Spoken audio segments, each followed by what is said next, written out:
গাজায় ইসরায়েলি বর্বরতায় ভয়াবহ মানবিক বিপর্যয়। প্রথমবারের মতো গাজা শহর ও আশপাশের এলাকাকে দুর্ভিক্ষ ঘোষণা করেছে জাতিসংঘের সমর্থিত সংস্থা the integrated food security phase classification IPC.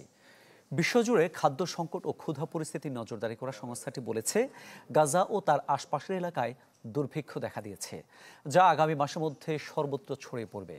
মূলত সর্বাত্মক ইসরায়েলি অবরোধের কারণে গত কয়েক মাস ধরেই গাজায় দুর্ভিক্ষ পরিস্থিতি বিরাজ করছে।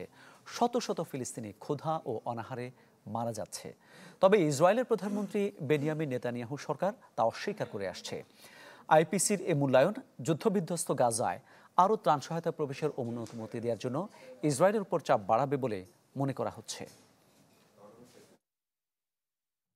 A famine caused by cruelty, justified by revenge, enabled by indifference, and sustained by complicity.